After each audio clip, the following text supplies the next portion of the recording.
రాష్ట్రీయ స్వయం సేవక్ సంఘ్ నుంచి భారీ ప్రకటన వెలువడింది. మానవీయ సర్ కార్యవాహ్ దత్తాత్రేయ హోసబోలే కీలక ప్రకటన చేశారు. రాజ్యాంగ ప్రవేశిక నుంచి లౌకికం, సోషలిజం అనే పదాలను తొలగించాలని పిలుపునిచ్చారు. అంబేద్కర్ రాసిన రాజ్యాంగంలో ఈ పదాలేవీ లేవని, ఆ తర్వాత అత్యవసర పరిస్థితుల్లో వీటిని చొప్పించారని అన్నారు. భారత్తో చాలా పెద్ద వాణిజ్య ఒప్పందం చేసుకోబోతున్నామని అమెరికా అధ్యక్షుడు డొనాల్డ్ ట్రంప్ సంకేతం ఇచ్చారు. చైనాతో కీలక ఒప్పందం జరిగిందని, త్వరలోనే భారత్తో కూడా చాలా పెద్ద వాణిజ్య ఒప్పందం జరగబోతోందని, 2 దేశాల బృందాలు 4 రోజుల పాటు రహస్య చర్చలు జరిపాయని, త్వరలోనే ప్రకటన రాబోతుందని వివరించారు. బంగ్లాదేశ్ రాజధాని ఢాకాలోని ఖిల్జేట్లో ఉన్న దుర్గా మందిర్ను అక్కడి తాత్కాలిక యూనస్ ప్రభుత్వ ఆదేశాలతో కూల్చేశారు. కాళికాదేవి ఇంకా శివుడి విగ్రహాలను ధ్వంసం చేశారు. ఆలయ నిర్వాహకులను అక్కడి నుంచి లాగి పడేశారు. ఈ ఘటనను భారత విదేశాంగ శాఖ తీవ్రంగా ఖండించింది. అహ్మదాబాద్ విమాన ప్రమాద మృతుల కుటుంబాల కోసం 500 కోట్లతో ఒక ట్రస్ట్ ఏర్పాటు చేయాలని టాటా సన్స్ నిర్ణయించింది.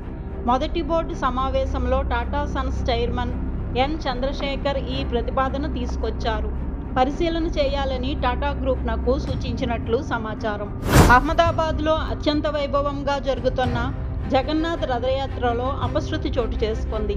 ఏనుగులు ఒకసారిగా అదుపు తప్పి జనంలోకి దూసుకురావడంతో గందరగోళం ఏర్పడింది. ఈ ఘటనలో భక్తులు పరుగులు పెట్టగా 2కి స్వల్ప గాయాలయ్యాయి. తర్వాత యథావిధిగా రథయాత్ర ప్రారంభమైంది. త్రిభాషా రగడ ఇప్పుడు తమిళనాడు నుంచి మహారాష్ట్రకు మళ్లింది.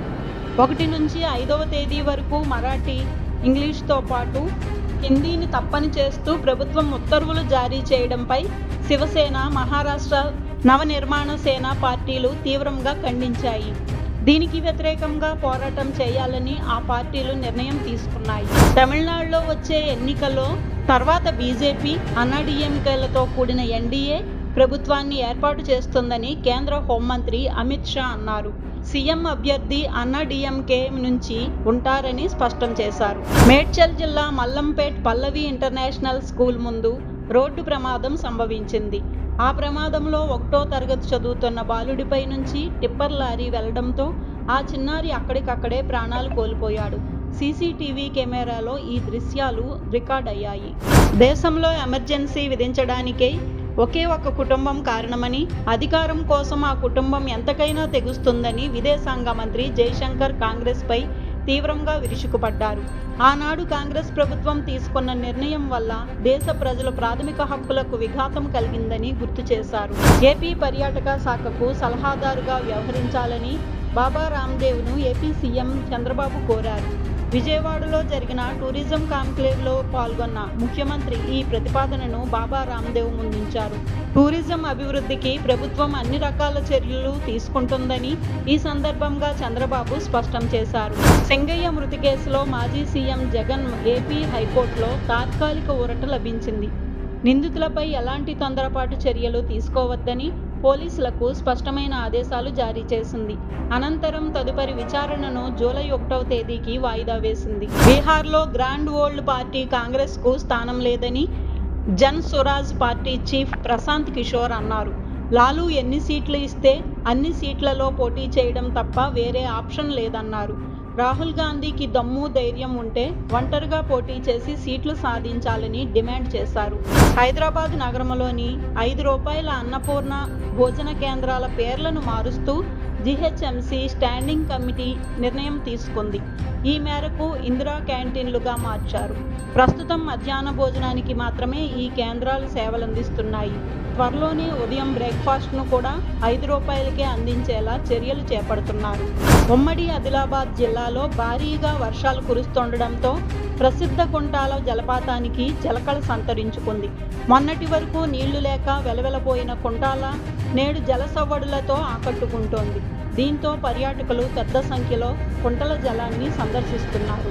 Iran supreme leader Ayatollah Ali ఖమేనీని హతమార్చాలని తాము లక్ష్యంగా పెట్టుకున్నామని ఇజ్రాయెల్ రక్షణ శాఖ మంత్రి కాట్జ్ సంచలన వ్యాఖ్యలు చేశారు.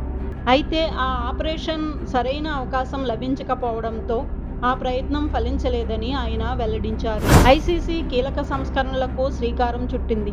టీ20 టెస్ట్ ఫార్మాట్లను ఆటలో మరింత పారదర్శకంగా, వేగంగా మార్చేందుకు కొత్త నిబంధనలను ప్రవేశపెట్టింది. వర్షం లేదా ఇతర కారణాలతో ఓవర్లను కుదించిన టీ20 మ్యాచ్లకు సంబంధించి పవర్ ప్లే ఓవర్లపై ఖచ్చితత్వాన్నిచ్చింది. అలాగే టెస్టుల్లో స్లో ఓవర్ రేట్ సమస్యను అరికట్టేందుకు స్టాప్ క్లాక్ విధానాన్ని అమల్లోకి తెచ్చింది.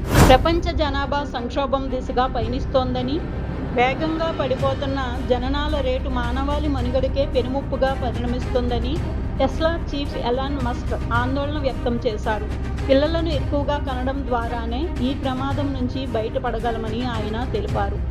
అహ్మదాబాద్ విమాన ప్రమాద ఘటన విచారణలో సాయం అందించేందుకు ముందుకొచ్చిన ఐక్యరాజ్యసమితి ప్రతిపాదనను భారత ప్రభుత్వం సున్నితంగా తిరస్కరించింది. దర్యాప్తులో తమ పరిశీలకుడిని చేర్చుకోవాలన్న ఐరాస విమానయాన సంస్థ విజ్ఞప్తిని అంగీకరించేది లేదని స్పష్టం చేసింది. అంతర్జాతీయంగా తీవ్ర ఉత్కంఠ రేపుతున్న ఇరాన్ అణు కార్యక్రమంపై అమెరికాతో చర్చలు జరగనున్నాయంటూ వచ్చిన వార్తల్లో వాస్తవం లేదని ఇరాన్ తేల్చి చెప్పింది. వచ్చే వారమే టెహ్రాన్తో అణు ఒప్పందంపై సమావేశం ఉంటుందని అమెరికా అధ్యక్షుడు డొనాల్డ్ ట్రంప్ చేసిన ప్రకటనను ఇరాన్ విదేశాంగ శాఖ కొట్టిపారేసింది. కన్నప్ప చిత్రం చాలా బాగుందని మంచు మనోజ్ తెలిపారు. ప్రభాస్ ఎంట్రీ ఇచ్చిన తర్వాత సినిమా మరో లెవెల్కు వెళ్ళిందని, చివరి 20 నిమిషాలు అదిరిపోయిందంటూ చెప్పుకొచ్చారు. క్లైమాక్స్లో నటీనటులు ఇంత గొప్పగా నటిస్తారని కలలో కూడా ఊహించలేదన్నారు. మైసా అనే టైటిల్తో సరికొత్త ప్రాజెక్టును ప్రకటించారు. నేషనల్ క్రష్ రష్మిక ఈ సినిమాలో రష్మిక మునుపెన్నడూ కనిపించని సరికొత్త పాత్రలో దర్శనమివ్వనున్నారు. ఈ మేరకు విడుదల చేసిన టైటిల్ పోస్టర్ ప్రేక్షకుల్లో ఉత్కంఠను రేకెత్తిస్తోంది.